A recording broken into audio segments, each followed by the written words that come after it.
السلام علیکم، ویلکم ہے آپ سبھی کا ہمارے چینل یونانی AIPG ریویژن میں۔ آج کا ہمارے معالجات کا ٹاپک ہے وہ ہے فواق یعنی کہ ہچکی ہکپ۔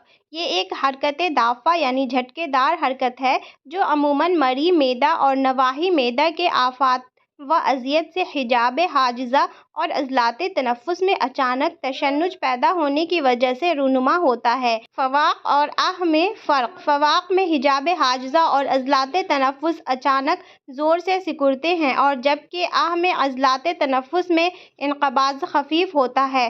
انقلاب معدہ: معدہ کا لوٹ جانا۔ اس مرض میں انسان جو کچھ کھاتا ہے وہ ہضم ہونے کے بعد قے کی راہ خارج ہو جاتا ہے۔ انقلاب معدہ کا سبب اثناء عشری یعنی ڈیوڈینم اور صائم یعنی جیجنم میں سہج و خراش کا لاحق ہونا ہے۔ انقلاب معدہ اور الائیوس میں فرق: الائیوس میں جو کچھ براہ دہن خارج ہوتا ہے وہ بدبودار پاخانہ جیسا ہوتا ہے کیونکہ امعائے دقاق اسمال انٹسٹائن میں غذا دیر تک پڑے رہنے کے متعفن ہو جاتی ہے، جبکہ انقلاب معدہ میں ایسا نہیں ہوتا۔ قلق معدہ یا کرب معدہ: معدہ کی بے چینی۔ معدہ میں تکلیف و اضطراب کے باعث مریض غمگین پڑا رہتا ہے اور پریشانی سے کروٹیں بدلتا رہتا ہے، عموماً متلی آتی ہے۔ قلق معدہ کا سبب مادہ العیان یعنی کہ متلی پیدا کرنے والا مادہ ہوتا ہے۔ اختلاج معدہ: معدہ کی پھڑکن: اس مرض میں معدہ قلب کی طرح پھڑکتا ہے اور خفقان قلب سے مشابہہ ہوتا ہے۔ اختلاج معدہ کے اسباب عموماً خلطی، اذیت اور دیدان ہوا کرتے ہیں۔ وجع الفواد: کلیجے کا درد۔ فم معدہ کے درد کو وجع الفواد یا کلیجے کا درد کہتے ہیں۔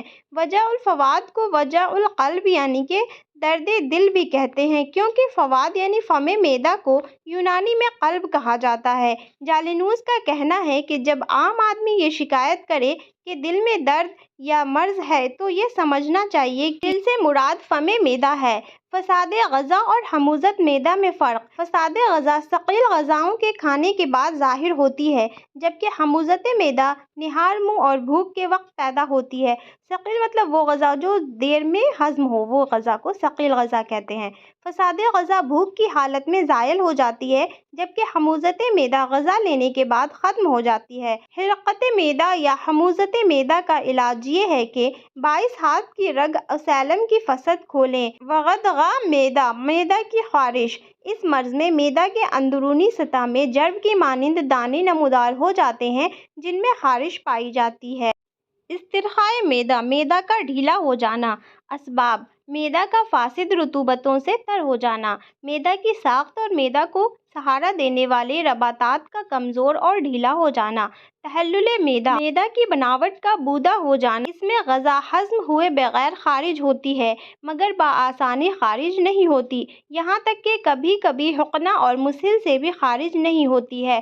تحلل معدہ کے اسباب: عرصہ دراز تک کسی مرض یا درد میں مبتلا رہنا، قے اور اسہال کی زیادتی۔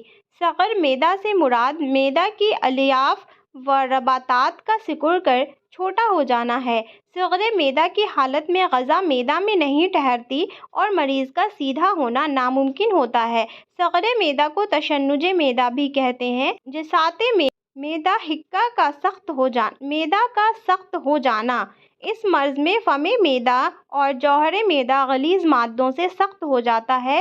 اس میں لقمہ نگلتے وقت اور سجدہ کے وقت معدہ میں سخت تکلیف ہوتی ہے۔ جسات معدہ حقیقی ورم نہیں ہوتا ہے۔ اللہ حافظ۔